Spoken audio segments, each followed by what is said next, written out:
Smoke के तदारुक के लिए आ गई मुहिम। जेहलम में ट्रैफिक पुलिस और महकमा माहौलियात के एहलकार मैदान में आ गए।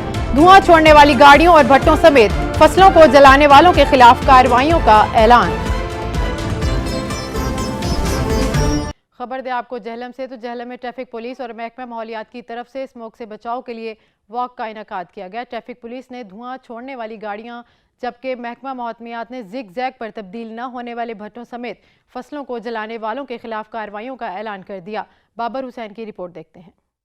जेहलम में ट्रैफिक पुलिस महकमा माहौलियात की तरफ से स्मोक से बचाव के लिए वाक का इनकाद किया गया। दिन ब दिन सर्दी की शिद्दत में इजाफा हो रहा है। सर्दी के साथ स्मोक ने भी खतरे की घंटी बजा दी। स्मोक से बचाव और एहतियाती तदाबीर अपनाने के लिए वाक का इनकाद किया गया। वाक में महकमा माहौलियात, ट्रैफिक पुलिस अफसरान और मुलाजमीन ने शिरकत की। धुआं छोड़ने वाली गाड़ियों को पाबंद किया जाएगा ताकि माहौलियाती आलूदगी से बचा जा सके। इधर कार्रवाई मुकम्मल तौर पर कर रही है। स्मोक के वाले दो गाड़ियाँ धुआं वगैरह छोड़ती हैं तो उनके खिलाफ कार्रवाई कर रही हैं। ये डायरेक्टर माहौलियात भी मेरे साथ है, तो मिल के हम कार्रवाई कर रहे हैं। जेहलम के मुतअद्दिद भट्टों को जिग जैग पर कन्वर्ट करवा दिया गया है। फसलों को जलाने वालों के खिलाफ फौरी कार्रवाइयाँ अमल में लाई जाएंगी ताकि माहौलियाती आलूदगी फैलाने वालों के खिलाफ सख्त कानूनी इक़दाम किए जाएं। कैमरामैन हसनैन अली के साथ बाबर हुसैन, ब्यूरो चीफ सच न्यूज़, जेहलम।